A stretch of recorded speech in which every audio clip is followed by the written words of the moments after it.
कहानी की शुरुआत में हमें दो पंछी दिखाए जाते हैं जो आसमान में उड़ रहे होते हैं और हमें एरिस एम्पायर का ऊपर से सीन दिखाया जाता है जो काफी खूबसूरत दिख रहा होता है। एक पानी की नहर, उसके आसपास अच्छे से बने मकान और एक बेहतरी इंफ्रास्ट्रक्चर का उदाहरण।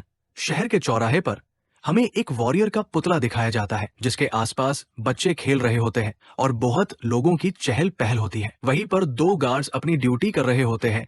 एक गार्ड बोलता है, माहौल कुछ दिनों से शांत लग रहा है। दूसरा ओल्ड गार्ड बोलता है, क्या तुम इसे शांत कहते हो? वो विद्रोही भी क्षण फिर से तबाही मचा सकते हैं। वो थोड़ा गुस्सा होते हुए बोलने लगता है कि वे मूर्ख क्या सोचते हैं कि वे साम्राज्य के खिलाफ क्या कर सकते हैं, और कहता है उनका राज्य तो बहुत दूर और छोटा है। तभी उसका साथी गार्ड हंसने लगता है और बोलता है कि हाँ, मुझे भी इस बात पर हैरानी है। यंग गार्ड फिर से बोलता है, लेकिन हाल ही में ये शांत रहा है। शायद उन विद्रोहियों को ये एहसास हो गया था कि प्रतिरोध व्यर्थ है और उन्होंने हार मान ली थी। ओल्ड गार्ड बोलता है, हाल ही में ये काफी शांत है। शायद एम्पेरियल नाइट्स ने उन्हें पहले ही खत्म कर दिया था। मैं चाहता हूँ ये शांति इसी तरह से बानी रहे। नेक्स्ट सीन एक कमरे में शिफ्ट होता है जहाँ मशाले जल रही होती है और नाइट्स इकट्ठा हुए होते हैं। एक ब्लू हेयर वाला नाइट बोलता है कि आज रात हम किंग को मर डालेंगे और इस साम्राज्य को उखाड़ फेंकेंगे, और वो अपनी मुट्ठी जोर से बंद करते हुए कहता है कि यही हमारे राज्य को वापस पाने का एकमात्र तरीका है। वो सारे नाइट्स उसकी बात को ध्यान से सुन रहे होते हैं। एक नाइट हमें सर हिलता है। तभी वो एक लाल बाल वाले नाइट से बोलता है, इन सब में तुम्हारा रोल काफी ज्यादा इंपॉर्टेंट है, और वो उसका नाम पुकारता है, लोगन मैकलीन। तभी वहाँ पर हमें हमारा मैन कैरेक्टर दिखाया जाता है जो काफी कुल लुक में खड़ा होता है। उसके अंदर कुछ अलग ही जुनून है, कुछ कर दिखाने का। और तभी कैप्टन उसे कहने लगता है, किसी को भी उस सीक्रेट किताब को छूने मत देना। वहाँ पर लोगन अपना सर उठाता है और बोलता है, मैं जानता हूँ। फिर हम देखते हैं वहां पर उनकी मीटिंग खत्म हो गई होती है और लोगन वहां से जा रहा होता है। वही पीछे से एक बंदा आता है और उसके पास आकर उसे कहने लगता है, सर लोगान, आपको एम्पायर के प्रति गहराई से समर्पित होना चाहिए। वहाँ पर लोगन पूछने लगता है, तुम्हारे कहने का क्या मतलब है? तभी वो नाइट बोलता है कि हमारे कई साथियों ने अपनी जान गंवा दी इंपीरियल से सीक्रेट टोम लेने और उसकी रक्षा करने के लिए। अगर इस किताब का चार्ज तुम्हारे पास है तो अंपायर जो है वो सबसे पहले तुम्हारे पास आएगा। तभी वो नाइट अपनी मुट्ठी बंद करते हुए कहता है, लेकिन आप इसके चार्जेबल पर्सन हैं, भले ही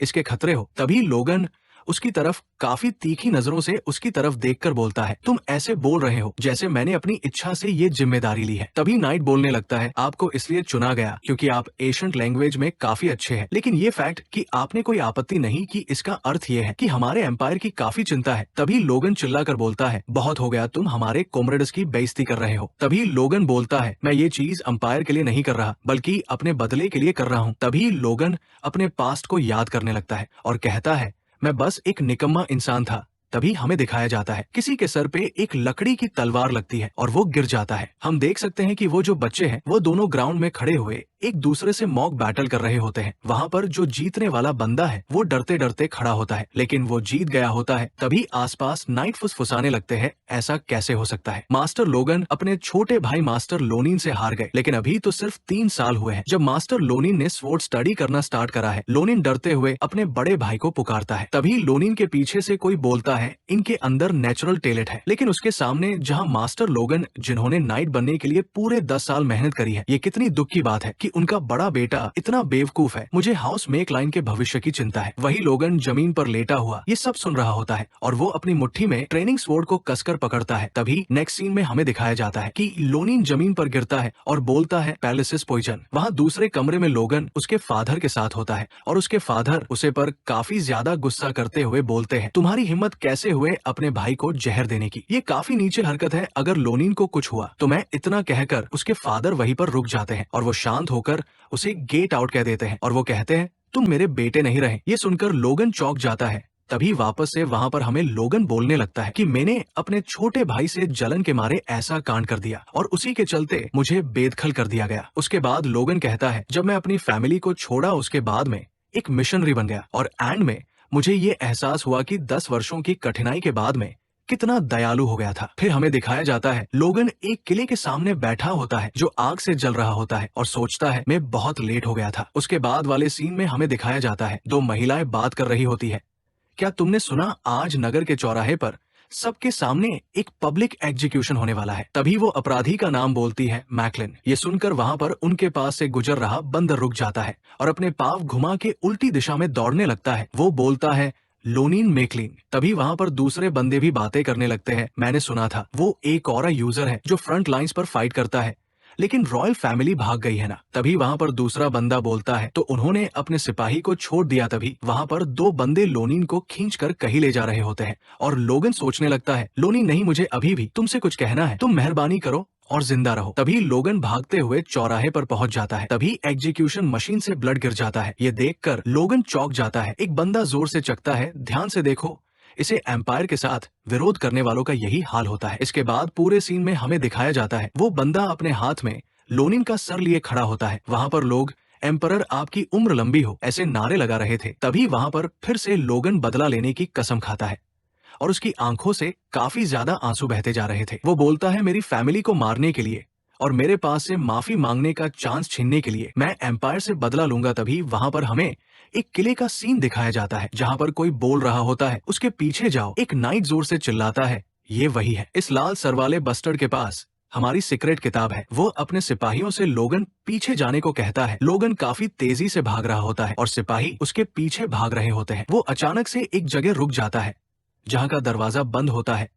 तभी वहां उसके पीछे एक नाइट आ जाता है और चिल्लाता है, वो यहाँ पर है। ये सुन लोगन कहता है, डैम इंट, और वो अपनी स्वॉर्ड को एक हाथ से जोर से पकड़ता है। वही उसकी तरफ हो सैनिक रश कर देता है और बोलता है कि तुम गद्दार अब यहीं मरे जाओ। लोगन उसके हमले को ब्लॉक करता है और उसे पीछे धकेल देता है और साथ ही उसे पर एक जोरदार हमला कर देता है। वो नाइट, तुम छोटे बच्चे, इतना बोलता ही है कि लोगन उसे फिर से स्लेश कर दे और तभी वहां दूसरा नाइट आ जाता है और लोगन को गाली देने लगता है। तभी लोगन तुरंत उसके पास आ जाता है और उसे भी वहीं पर मार डालता है और सोचता है, मैं जितने ज्यादा लोगों को मारूंगा उतना अच्छा रहेगा। लेकिन तभी उसके पीछे एक और नाइट आ जाता है और उसे पर हमला कर देता है, लेकिन लोगन उससे बच के उसे भी मार डालता है। वहां पर वो काफी तेजी से लड़ता हुआ सोच रहा होता है, मुझे जितने हो सके उतने ज्यादा लोगों को मारना होगा। तभी अचानक से उसके चारों ओर इंपीरियल नाइट आ जाते हैं और उसे घेर लेते हैं। एक बोल रहा है, हाँ वहीं पर घेर लो उसे। दूसरा नाइट बोलता है, तुम्हारी हिम्मत कैसे हुई अंपायर का ट्रेजर चुराने की, अब हार मान लो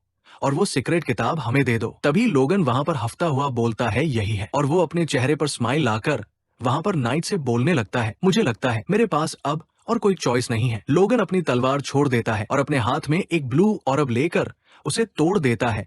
फिर बोलता है, मैं तुम सबको अपने साथ लेकर जाऊंगा। इतना बोलकर वो अपनी मुट्ठी को अपनी छाती के पास ले आता है। सारे नाइट शोक हो जाते हैं, ये क्या हुआ।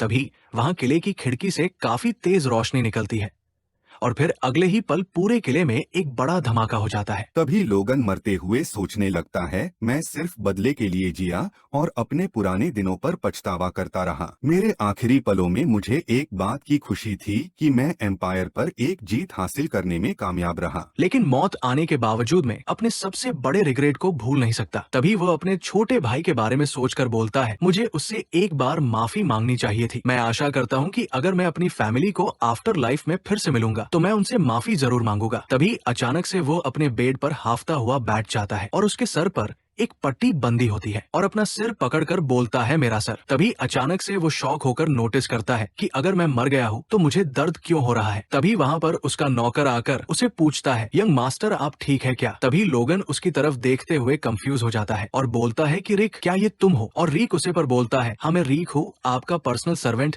क्या आपको अब कुछ ठीक लग रहा है। तभी लोगन सोच रहा होता है कि रिक तो 30 साल पहले मर गया था और लोगन उसकी तरफ उंगली करते हुए बोलता है कि तुम अब तक जिंदा कैसे हो। ये सुनकर रिक को काफी ज्यादा शौक लगता है और परेशान हो जाता है। वो बोलता है, यंग मास्टर के सर पर काफी ज्यादा चोट लगी होगी, कोई डॉक्टर को जल्दी से बुलाओ। तभी रिक वहाँ पर खड़ी मेड पर चिल्लाने लगता है, जल्दी करो। और वो मेड कहती है, हमें अभी करती हूँ। तभी लोगन खिड़की से बाहर देता है, वहाँ जहाँ पर नाइट्स अपनी ट्रेनिंग कर रहे होते हैं और ये देख लोगन चौंक जाता है। वहाँ पर अपने फैमिली के निशान को नोटिस करता है और सोचता है, मेरे फैमिली के यहाँ हर जगह है, क्या मैं सपना देख रहा हूँ। तभी लोनिन दरवाजा खोलते हुए अंदर आता है और बोलता है, भाई क्या आप ठीक है? लोनिन की आवाज सुनकर लोगन चौंक जाता है और सोचता है ये आवाज, और वो तभी लोनिन की तरफ देखा है। लोनिन अपने चेहरे से काफी परेशान दिख रहा होता है और पूरा कांप रहा होता है। तभी लोगन को ये सीन याद आता है और वो सोचता है ये वही दिन है जब लोनिन और मेरे बीच पहला ऑफिशियल स्पार हुआ था। तभी लोगन याद करने लगता है कि कैसे वो अपने छोटे भाई से हार गया था और उसका छोटा भाई स्पार के बाद उससे मिलने आया था, लेकिन मैंने उसे गेट आउट कह दिया था और ये भी कहा था कि तुम एक नाजायज औलाद हो, तुम्हारी हिम्मत कैसे हुई। लोगन सोचता है मैंने लोनिन को इतनी बार बेइज्जत किया, इसके बावजूद उसने कभी शिकायत नहीं की और उस दिन के बाद से मेरी उससे कभी बात नहीं हुई थी। साथ ही वो रियलिटी में अपने चेहरे पर हाथ रखता है। ये देखकर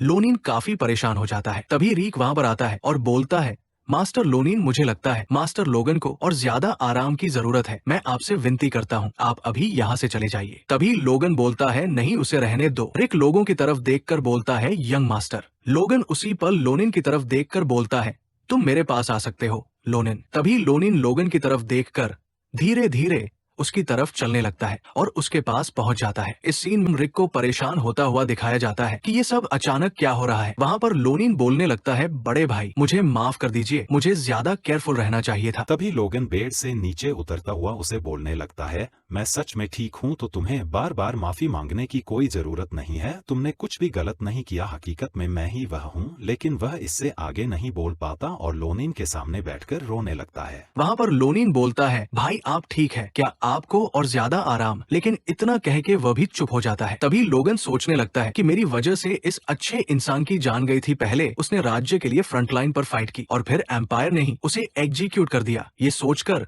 वो रोने लगता है। लोगन खड़ा होता है और लोनिन के कंधे पर हाथ रखकर उसे माफी मांगता है। तभी उसकी आंखों से आंसू बहाना स्टार्ट होते हैं और वो लोनिन से कहता है मैं तुम्हारे साथ जो किया उसके लिए मुझे माफ कर दो, और उसे हक कर लेता है। लोनिन पूछता है भैया आप रो क्यों रहे हो, और वो लोगन को देखा है जो काफी रो रहा होता है और ये देखकर वो भी रोने लग जाता है और दोनों एक दूसरे को हक करके काफी देर तक ऐसे ही रोते रहते हैं। तभी हमें कुछ देर बाद का सीन दिखाया जाता है जहाँ पर लोनिन लोगन से बोलता है ठीक है फिर मैं आपको मिलने के लिए दोबारा जल्दी आऊंगा। वहीं पर लोगन भी उसे बोलता है ठीक है मैं भी तुमसे बाद में मिलता हूँ, और फिर लोनिन वहाँ से चला जाता है। इस बार लोगन अपने फेस से काफी ज्यादा खुश दिख रहा होता है, जैसे उसका गिल्ट पूरी तरह से खत्म हो चुका है। उसके बाद वो खिड़की की तरफ मुड़ता है और बोलता है ये सिर्फ एक सपना नहीं है और सच में मैं पास्ट में पीछे आ गया हूँ, तो अब मुझे भविष्य बदलना पड़ेगा। तभी उसे वहाँ पर एक मेड की आवाज आती है यंग मास्टर। लोगन बोलता है क्या हुआ, तो वो मेड माफी मांगने लगते हैं। लोगन परेशान होता हुआ सोच रहा है ये क्या हो रहा है। तभी वहाँ पर पीछे से रीक आता है और बोलता है लगता है हमारी प्यारी मेरे ने यंग मास्टर के रेस्ट में डिस्टर्ब किया, मैं उसे ये बताना भूल गया था कि आपको आराम के वक्त परेशान ना करे। और वो सोच रहा होता है ये जरूर कंफ्यूज हो गई होगी कि ये कोई दूसरा रूम है। मेरी उससे माफी मांगने लगते हैं कि प्लीज मुझे माफ कर दीजिए। तभी लोगन अपने चेहरे पर हाथ मारता है और सोचने लगता है कि सच है इस समय पर मैं एक बहुत ही टेरिबल पर्सन हुआ करता था जो सिर्फ छोटी छोटी बातों पर भी मैट्स पर गुस्सा करता था। तभी लोगन मेरी से कहा लगता है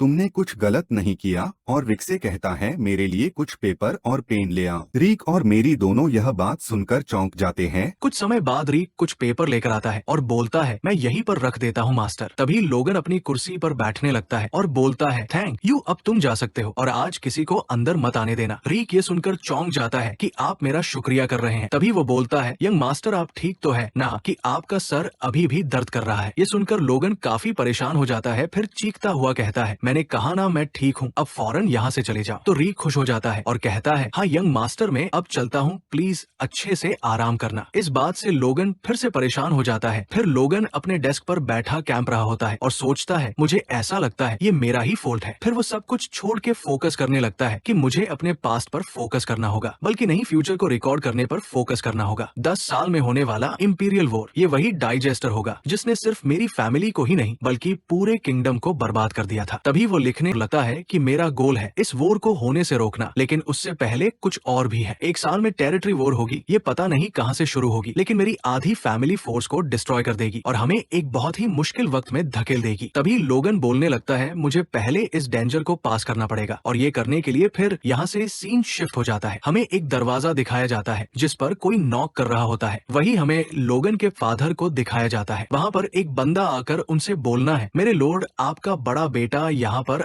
आपसे मिलने आया है। तभी हमें उसके फादर का फेस दिखाया जाता है और वो बोलते हैं वो बेवकूफ लोगन। और यही हमारा पहला एपिसोड एंड हो जाता है। दूसरे एपिसोड की शुरुआत में हम देखते हैं लोगन अपने फादर से मिलने जा रहा होता है।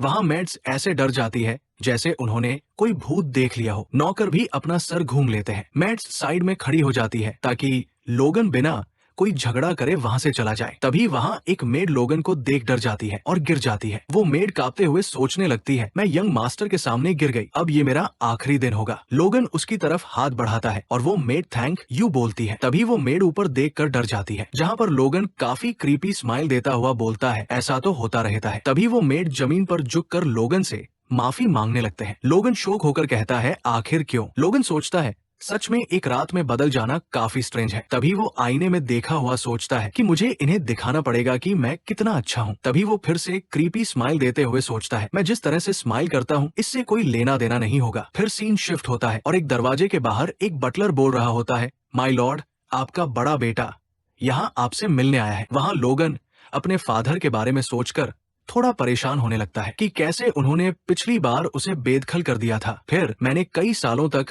अपने फादर को इसलिए कोसा था, मुझे लगता था कि वो एक हार्टलेस पर्सन है जिन्होंने अपने बेटे को बेदखल कर दिया। तभी लोगन अपनी मुट्ठी बंद करते हुए सोचता है, मैं ही बेवकूफ था, मैं सोच भी नहीं सकता कि अपने बेटे को बेदखल कर वो कितने दर्द में होंगे। तभी वो मुस्कुराता हुआ कमरे में एंटर होता है और अपने फादर को पुकारता हुआ कहता है, मैं लोगन हूँ। तभी उसके फादर उसकी तरफ घूमते हुए उसका नाम पुकारते हैं। वहीं पर लोगन अंदर ही अंदर इमोशनल होकर अपने फादर से माफी मांगने लगता है। उसके फादर कहते हैं, तुम मुझे ज्यादा इंजर नहीं लग रहे हो, तो आखिर यहाँ पर क्यों आए? वहीं पर हमें उनका नाम बताया जाता है, Padraic McLean, head of the McLean ब्रोनी। फिर लोगन बोलता है कि मैं यहाँ पर आपसे परमिशन लेना आया हूँ ताकि मैं कुछ महीने माउंटेन्स में जाकर अपनी ट्रेनिंग खुद से कर सकूं। वहाँ पर उसके फादर बोलते हैं, तुम्हारी खुद की ट्रेनिंग। वहाँ पर लोगन टेरिटरी वॉर के बारे में सोचने लगता है कि जीतने के लिए उन्हें उनकी फोर्स की स्ट्रेंथ को बढ़ानी पड़ेगी, हमें हमारे नाइट की ट्रेनिंग करवानी पड़ेगी और नए हथियार खरीदने होंगे, लेकिन ये सब करने के लिए पैसा चाहिए। और वो साथ ही बोलता है, हाउस मैकलीन की फाइनेंशियल कंडीशन काफी खराब है, लेकिन मेरे पास एक ऐसा मौका आएगा जिससे मैं एक ही बार में काफी ज्यादा पैसा बना पाऊंगा, जो कि ब्रोनी के पूरे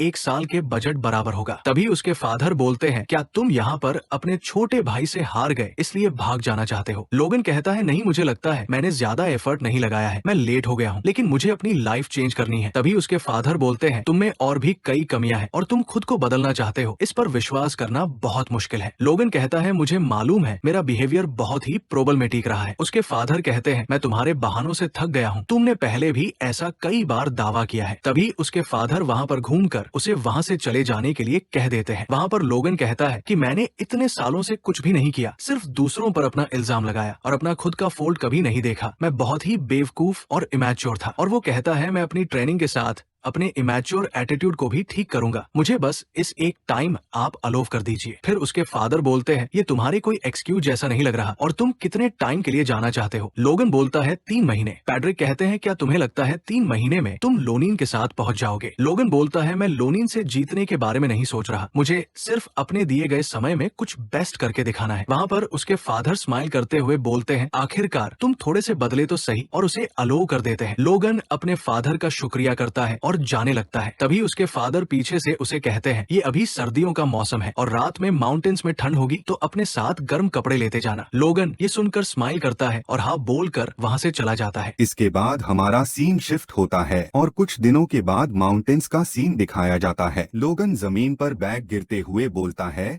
यहाँ पर सिर्फ मैन मैकलेन फैमिली के लोग आ सकते हैं, तो यहाँ पर मुझे कोई डिस्टर्ब नहीं करेगा और ये जगह काफी बड़ी है। वहाँ पर लोगन अपने बैग से कुछ निकलने लगता है और सोचता है, मैं ये तकनीक किसी और को नहीं दिखा सकता। और वो अपने बैग से एक किताब निकलते हुए बोलता है, the secret technique of Phantom blade. और साथ ही वो हमें बताता है, असली किताब के ऊपर एक गोल्डन हाउक बना है और वो एशियंट हीरो द्वारा लिखी गई थी, जिसने दुनिया पर हुकूमत कर रहे इविल ड्रैगन को हराया था। तभी वो काफी खुश होता हुआ सोचता है कि मैंने इसे इंडिपेंडेंस आर्मी की कोड लैंग्वेज में लिखा है ताकि इसे और कोई पढ़ ना सके। और फिर वो सीरियस होते हुए बोलता है, अगर इस किताब का कंटेंट सच है तो इस टेक्निक को सीखने के बाद मुझे एम्पायर के किसी भी ऑरा मास्टर और आर्कमेज से डरने की जरूरत नहीं रहेगी। फिर वो किताब को फेंकते हुए सोचता है, मैं ये कर सकता हूँ, और अपने फोर्स को इकट्ठा करने लगता है। और वो सोचता है, ये टेक्निक मेरे हार्ट को चारों ओर से पावर इकट्ठा करने और एक जगह फोकस करने में मदद करती है। वो कहता है, अगर मैं 3 दिन तक प्रैक्टिस करता रहूं तो मैं अपने फोर्स कोर को बनाने में कामयाब हो जाऊंगा। तभी वह अचानक से शॉक हो जाता है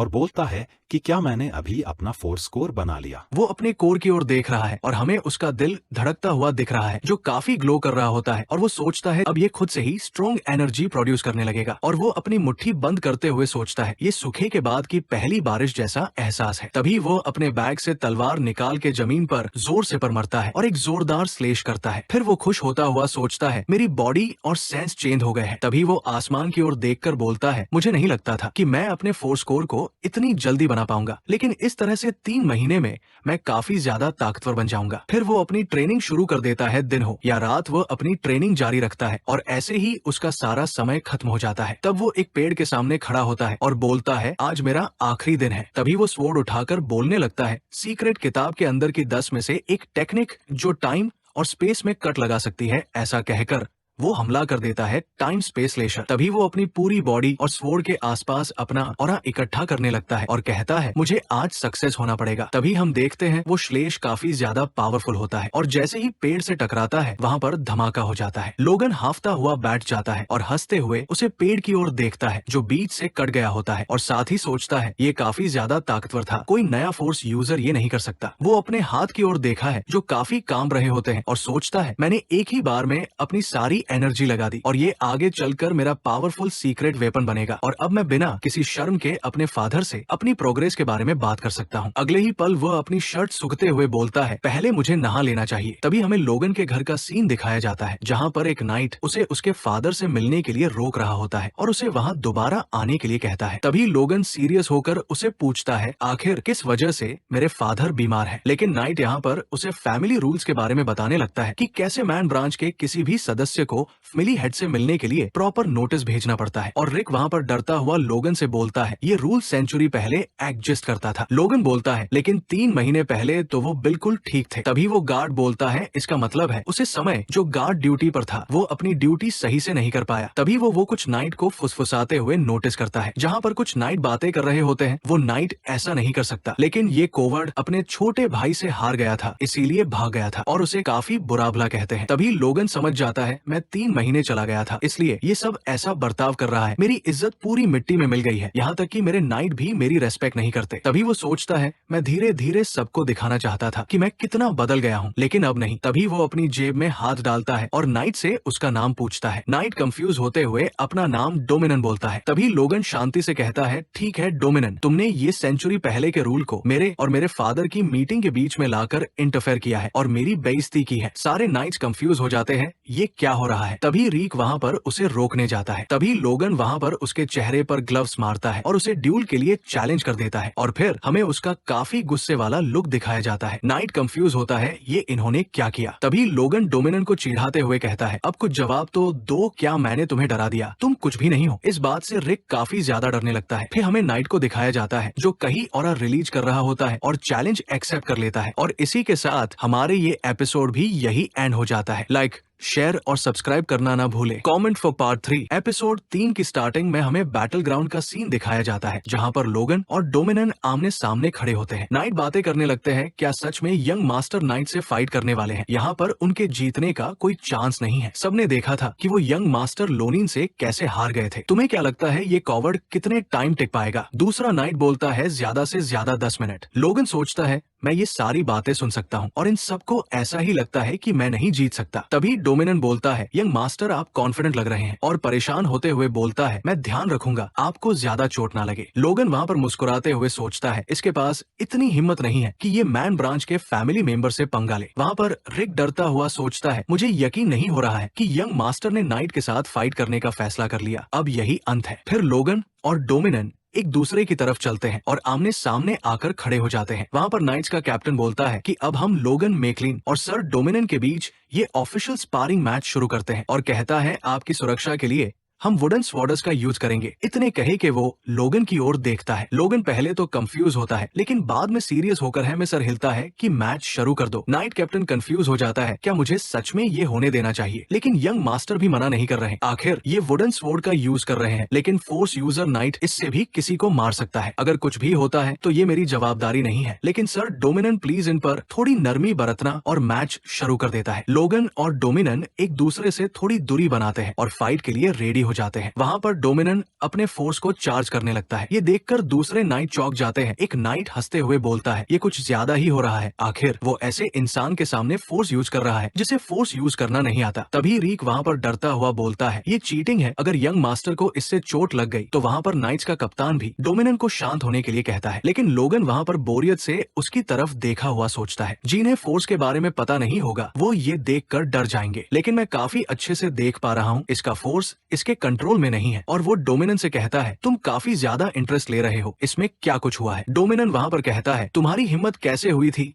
मुझे पागल बुढ़ा कहने की? तभी वहाँ पर हमें डोमिनन का पास दिखाया जाता है कि कैसे वो आलसी होकर ट्रेनिंग नहीं कर रहा होता और दूसरों को देखता रहता है। वो सोच रहा होता है, मुझे आज डिनर में क्या खाना चाहिए। वो अपना पूरा दिन छोटे मोटे काम खत्म करता है और अपनी रिटायरमेंट का इंतजार कर रहा होता है। लेकिन तभी लोगन उसे बोल देता है, तुम सिर्फ एक पागल बूढ़े हो। ये सोचकर डोमिनन काफी गुस्से में आ जाता है और लोगन के ऊपर फुल फोर्स से हमला कर देता है। लोगन वहाँ पर शांति से खड़ा होता है। ये देखकर रिक काफी ज्यादा परेशान हो जाता है और नाइट कैप्टन से उन्हें रोकने के लिए कहता है। नाइट कैप्टन कहता है, यंग मास्टर ने इसके लिए कहा है तो मैं कैसे रोक सकता हूँ? वहाँ पर डोमिनन चार्ज करता हुआ बोलने लगता है, मैंने वैसे भी रिटायर होने का सोच लिया है। मैं अपने सीक्रेट मूव के साथ एक ही बार में ये खत्म कर दूंगा। और लोगन पर हमला कर देता है। लेकिन लोगन नहीं डरता और अपनी जगह पर डटकर खड़ा रहता है। डोमिनन अपना खास ट्रिपल किलर अटैक करता है, लेकिन लोगन उसे एक ही स्टेप में डोज कर लेता है और उसकी स्वॉर्ड पर अपनी स्वॉर्ड से हमला कर देता है। डोमिनन ये हमला नहीं सहता और उसके हाथ से तलवार ही गिर जाती है। तभी लोगन उसकी तरफ काफी कोल्ड लुक में देखा हुआ बोलता है, अब मुझे ये मत कहना कि तुम हार गए और तुम अपने आप को नाइट कहते हो। ये देखकर दूसरे सारे नाइट्स चौंक जाते हैं। साथ ही रीक मैरी और नाइट कैप्टन के साथ दूसरे बटलर्स भी हैरान हो जाते हैं। हम देखते हैं डोमिनन जमीन पर गिरा हुआ होता है और लोगन ने अपनी तलवार उसकी ओर तान रखी होती है। फिर से नाइट फुसफुसाते हैं, मैंने तो देखा भी नहीं कि क्या हुआ। अब ये मत कहना यंग मास्टर फोर्स यूजर है। तभी लोगन नाइट कैप्टन को पुकारता है और वो दौड़ता हुआ उसके पास आता है। लोगन बोलता है, मुझे लगता है मुझे डोमिनन को एक और चांस देना चाहिए, क्या कहते हो तुम? नाइट कैप्टन ठीक है बोलकर डोमिनन के पास जाता है और उसे कहता है, क्या ये ठीक रहेगा? डोमिनन अपने कांपते आप को देखकर सोचता है, आखिर ये क्या हो रहा है? मैं इस ब्रेड से कमजोर नहीं हो सकता। वो फिर से स्वॉर्ड को अपने हाथ में पकड़ता है और फिर से हमला करता हुआ कहता है, मैं इससे हार नहीं सकता। तभी लोगन उसकी ओवर हीटिंग को पहचान जाता है और उसे पर एक जोरदार हमला कर देता है। इससे डोमिनन की हालत काफी ज्यादा खराब हो जाती है। उसके नाक से खून निकल जाता है और जमीन पर गिर जाता है। लोगन अपने दांत भींचते हुए कहता है, मैंने उसे एक और चांस दिया था, अब वो हार मान लेगा। तभी डोमिनन जमीन पर पड़ा हुआ कहता है, यंग मास्टर में हार गया। लेकिन तभी लोगन उस पर फिर से वुडन स्वॉर्ड से हमला कर देता है और उसको एक जोर से रख कर देता है। वो सोचता है, मैंने इस पर काफी ज्यादा रहम दिखा दिया है, अब आखिरी काम बचा है इसे पनिश करने का। तभी वो काफी गुस्से से डोमिनन की ओर देखता है और वो अपनी स्वॉर्ड घुमाकर डोमिनन को पनिश करने लगता है। डोमिनन लोगन को रोकने के लिए कहता है, लेकिन लोगन नहीं रुकता। ये नजारा देखकर नाइट कैप्टन के साथ साथ दूसरे नौकर भी बातें करने लगते हैं कि ये कितने बेरहम हैं, क्या हमें इन्हें रोकना चाहिए? इस बार नाइट्स लोगन से डरने लगते हैं और बोलते हैं, क्या ये वही यंग मास्टर है जिन्हें हम जानते थे? आखिर वो 3 महीने में इतने ज्यादा स्ट्रांग कैसे हो गए? उन्होंने अपने फोर्स को भी आवेकन कर लिया और उनकी स्वॉर्ड्समैनशिप भी चेंज हो गए पूरी तरह से। तभी नाइट कैप्टन लोगन को विनर घोषित कर देता है। अगले सीन में हमें उसके फादर के रूम का सीन दिखाया जाता है। उसके फादर उसकी तारीफ करते हैं और कहते हैं, तुमने फोर्स यूज करना सीख लिया, तुम्हारी ट्रेनिंग के दौरान क्या हुआ था? लोगन समझ जाता है कि ये सब देख रहे थे और कहने लगता है, मैं बस अपने लालच को छोड़ दिया और इसी तरह मैंने फोर्स को अवेकन कर लिया। और साथ ही सोचता है, पिछले जन्म में मैंने जब सब चीजों पर गिव अप कर दिया था तब मैं फोर्स यूज करने में कामयाब रहा था। कि पैड्रिक उसकी तरफ देखते हुए बोलते हैं, लगते हैं तुम बदल गए हो। पैड्रिक भरी आवाज में बोलते हैं, लेकिन तुमने आते ही सबसे पहले अपनी नई पावर से एक नाइट को एसल्ट किया। लोगन बोलता है, वो यही डिजर्व करता था, आपने दूसरे नाइट से पूरी बात सुन ली होगी। वहाँ पर उसके फादर गुस्सा हो जाते हैं और चिखते हुए बोलते हैं, हाँ मैंने सुना, लेकिन इसका ये मतलब नहीं कि तुम किसी को इतनी बेरमी से पीटो। लोगन कॉन्फिडेंस से बोलता है, ये जरूरी था। पैड्रिक वहाँ पर शोक रह जाते हैं और उससे पूछते हैं, तुमने क्या कहा? वहाँ पर लोगन बोलता है, उसे बंदे ने अपने लॉर्ड के बेटे की बेइज्जती की और अगर मैं उसे जाने देता तो दूसरे नाइट्स पर इसका बुरा असर पड़ता। और साथ ही वो अपने फादर से बोलता है, अगर ऑर्गेनाइजेशन को ठीक रखना है तो उसको डिसिप्लिन में रखना पड़ेगा। अगर उस डिसिप्लिन में कोई कमी आती है तो पूरा ऑर्गेनाइजेशन खत्म हो जाएगा। वहाँ पर उसके फादर बोलते हैं, डोमिनन का ये बिहेवियर बहुत ही सीरियस है और उसने अपनी ड्यूटी को छोड़कर तुम्हारे साथ लड़ाई की। और वो गुस्सा होकर बोलते हैं, लेकिन ये पनिशमेंट बहुत ही ज्यादा थी, तो तुम अपना सर कुछ समय के लिए नीचे रखकर चलोगे। लोगन गुनगुनाता है, उन्होंने मुझे इतनी आसानी से माफ कर दिया। उसके फादर ये सुन लेते हैं और बोलते हैं, तो क्या तुम पनिश होना चाहते हो? लोगन बोलता है, नहीं बिल्कुल नहीं। पैड्रिक बोलते हैं, मैं ये नहीं कह कह रहा कि तुमने जो किया वो अच्छा था, लेकिन दोबारा मेरी परमिशन के बिना ऐसा मत करना, तुमने अभी तक कोई ऑफिशियल टाइटल नहीं कमाया है। लोगन एग्री कर देता है। तभी पैड्रिक कहते हैं, और भी कुछ है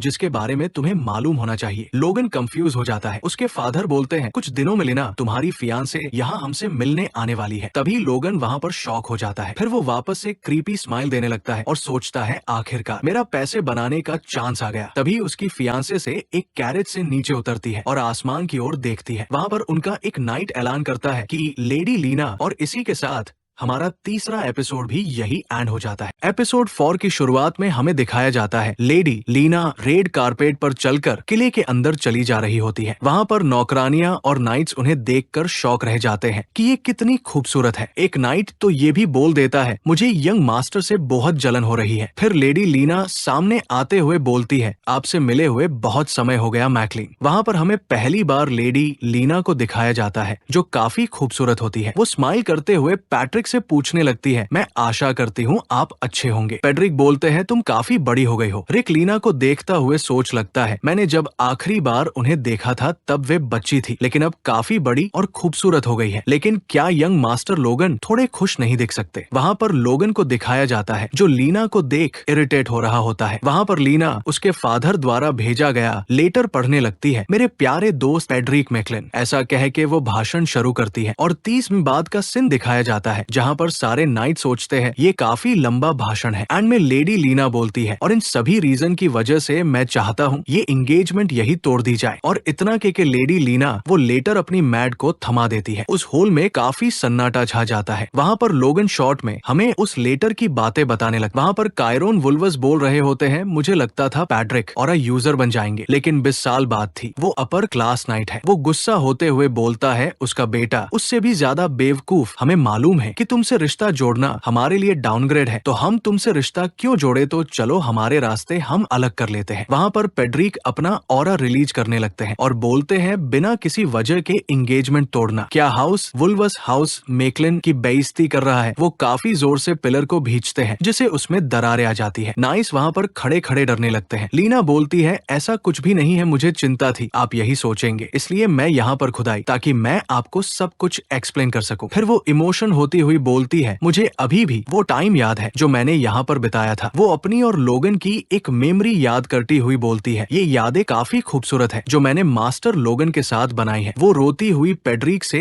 एंगेजमेंट तोड़ने के लिए माफी मांगने लगती है। मेड्स भी इमोशन हो जाती है। ये खूबसूरत है, साथ ही काफी दयालु भी है। लोगन इन सब बातों से परेशान हो जाता है क्योंकि वो लीना की असलियत जानता है। वहाँ पर लोगन की स्टेप मदर लीना से पूछने लगती है, मैं इन अनफॉर्चुनेट सर्कमस्टेंसेस इसके बारे में और जानना चाहती हूँ। लोगन अपनी स्टेप मदर की ओर देखता है। वो सोचता है, मुझे लगता था वो यहाँ पर कुछ नहीं बोलेगी क्योंकि मैं फैमिली का सक्सेसर हूँ और वो मुझसे जेल सी रखती है, लेकिन ये हमारे परिवार की इज्जत का सवाल है। लीना काफी सफाई से जवाब देती हुई बोलती है, माफ करना, मुझे खुद उन कॉम्प्लिकेटेड रीजंस के बारे में पता नहीं है। वो गुस्सा होती हुई बोलती है, यहाँ तुम्हारी शादी टूटने वाली है और तुम्हें ऐसा क्यों हो रहा है ये भी पता नहीं है। लीना एक शातिर भेड़िए जैसा जवाब देती है, मेरे फादर इतनी इम्पोर्टेंट बात मेरे साथ डिस्कस नहीं करते। लोगन की स्टेप मदर शेर के जैसे कोल्ड एक्सप्रेशन में सब कुछ क्लियर करती है, तुम्हारे कहने का ये मतलब है कि तुम यहाँ इसलिए आई हो ताकि तुम बिना किसी प्रॉपर रीजन की वजह से एंगेजमेंट तोड़ सको। तभी लीना वहाँ पर काफी डरती हुई बोलती है,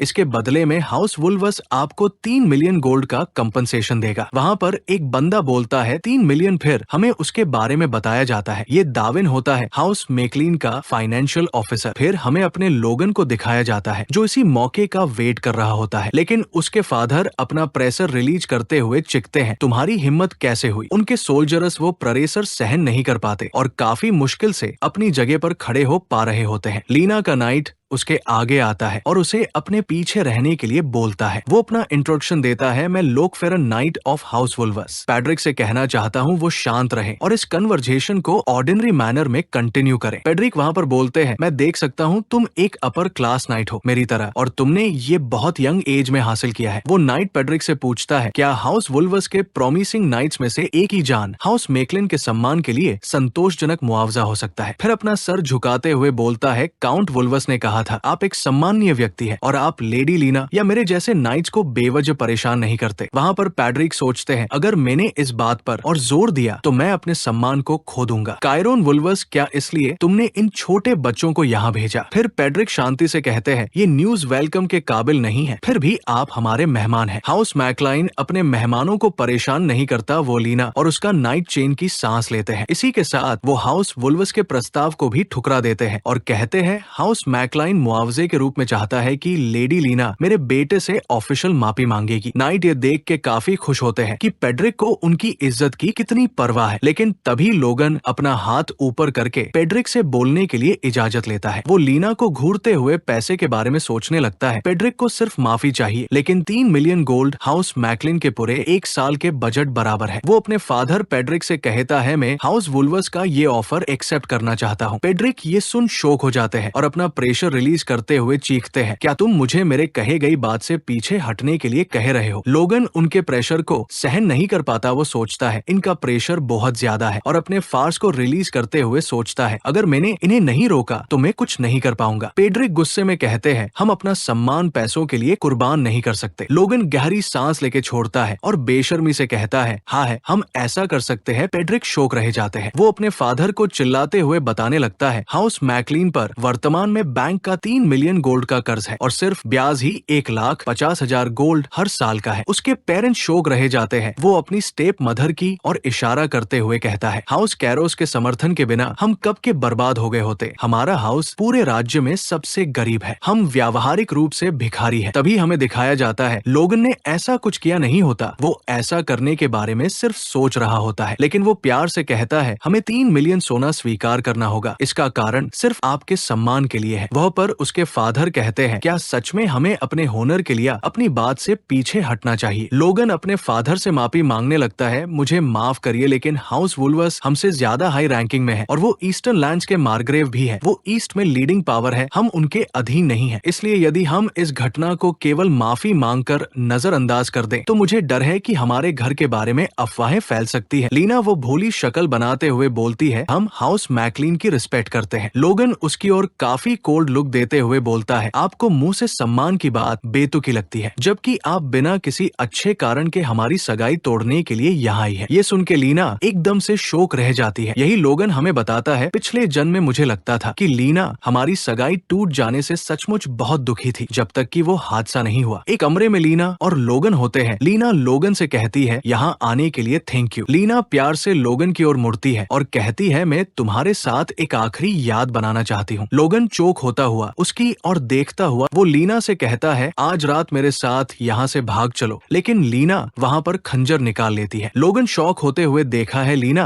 अपने कपड़े फाड़ रही होती है। फिर लीना उस खंजर को लोगन की ओर फेंक देती है, जिसे लोगन अपनी तलवार से ब्लॉक करता है। लीना वहाँ पर अपना असली रंग दिखाती हुई बोलती है, क्या तुम्हें सच में लगता है तुम मेरे लिए एक अच्छे मैच हो? तुम एक बेकार आदमी हो और मेरी नजरों से दूर हो जाओ। लोगन शौक होते हुए कहता है, लीना आखिर तुम ये क्या कह रही हो? लीना वहाँ पर काफी जोर से चीखती है। उनका नाइट कमरे में दाखिल होता है। माय लेडी, क्या हुआ? लीना रोती हुई कहती है, लोगन अचानक से वोयलेंट बन गए। वहाँ पर हड़बड़ी में लोगन बोल पड़ता है, नहीं मैं रश किया था। इस वजह से सबको मिसअंडरस्टैंडिंग हो जाती है और बाद में उसके फैमिली वाले भी उसका भरोसा नहीं करते। लोगन सोचता है, मुझे मालूम है तुम इस बार भी ऐसा ही करोगी, लेकिन मैं इस बार ऐसा नहीं होने दूंगा। और इसी के साथ हमारा ये एपिसोड यही एंड हो जाता है।